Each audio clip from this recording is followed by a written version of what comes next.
বাংলাদেশে মুজিববাদীদের কোন রাজনীতি হবে না, চাঁদাবাজদের কোন রাজনীতির জায়গা হবে না। আমরা বাংলাদেশপন্থী রাজনীতি করব।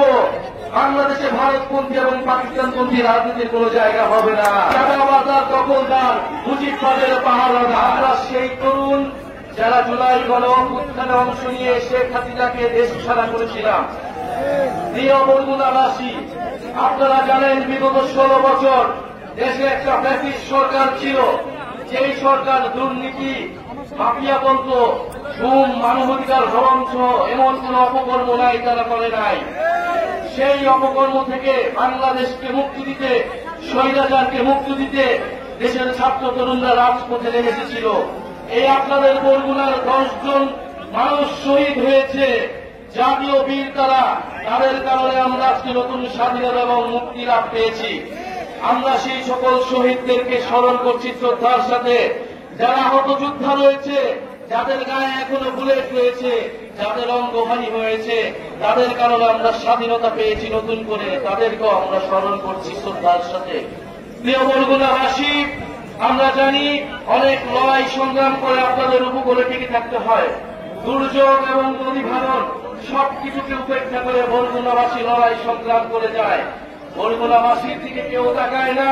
উন্নয়নের মূলে চলেও বরগুনা পর্যন্ত সেই উন্নয়ন কতটুকু এসেছে সেটা আপনারাই ভালো জানেন। প্রিয় বরগুনাবাসী, আমরা জানি এখানে জলবায়ু দুর্যোগ রয়েছে।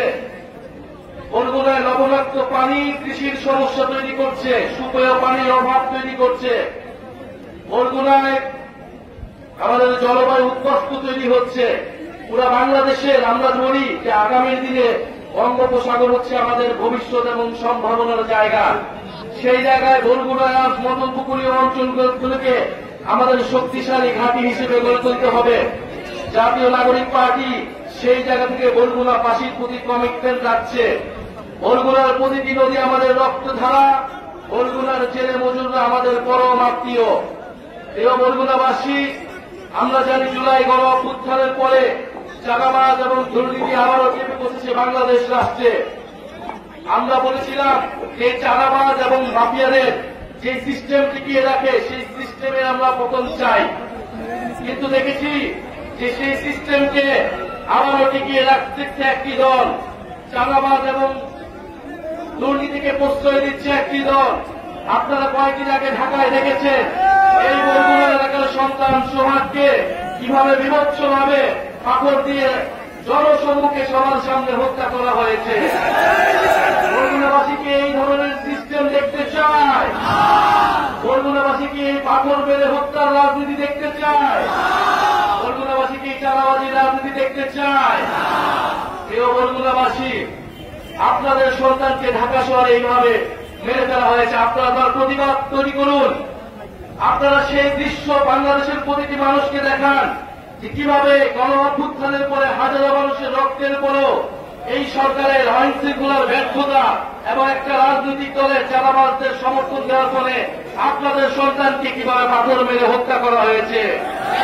প্রিয় বরগুনাবাসী, আমরা আপনাদের এলাকার সমস্যা নিয়ে কাজ করতে চাই, পরিবেশ বান্ধব উন্নয়ন করতে চাই।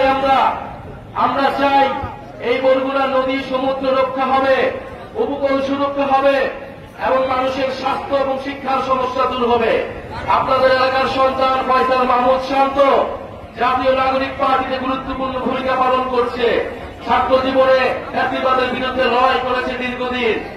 আপনারা তার সাথে থাকবেন, তিনি আপনাদের সমস্যা নিয়ে কথা বলবেন। পরিশেষে আরেকটা কথা বলতে চাই, গণহত্যার বিচার এবং নতুন বাংলাদেশের জন্য আমরা সংস্কার চাই। আপনারা কি সংস্কার চান? সংস্কার ছাড়া আমরা নতুন বাংলাদেশ কখনোই পাব না। আমরা উচ্চকক্ষ চাই। আমরা চাই দুদক থেকে শুরু করে নির্বাচন কমিশনের নিরপেক্ষভাবে নিয়োগ হবে। আমরা চাই প্রধানমন্ত্রীর ক্ষমতা নিয়ন্ত্রিত থাকবে। আমরা কোন স্বৈরতন্ত্র বাংলাদেশে আর ফেরত আসতে দিব না। নতুন করে কাউকে স্বৈরাচার হইতে আমরা দিব না। আমরা জাতীয় নাগরিকভাবে স্পষ্টভাবে বলেছি, আমরা বাংলাদেশপন্থী রাজনীতি করব। বাংলাদেশে ভারতপন্থী এবং পাকিস্তানপন্থী রাজনীতির কোন জায়গা হবে না। বরগুনাবাসী, আমরা দেখেছি একটা দল ইতিহাসের এককালে পাকিস্তানপন্থীদের পুনর্বাসিত করেছিল বাংলাদেশে। এখন এই গণঅভ্যুত্থানের তারা আবার মুজিববাদীদের পুনর্বাসিত করছে। আমরা স্পষ্টভাবে বলেছি যে বাংলাদেশে মুজিববাদীদের কোন রাজনীতি হবে না, চাঁদাবাজদের কোন রাজনীতির জায়গা হবে না। আপনারা তাই নতুন করে স্লোগান তুলবেন, চাঁদাবাজ আর দখলদার, মুজিববাদের পাহারাদার।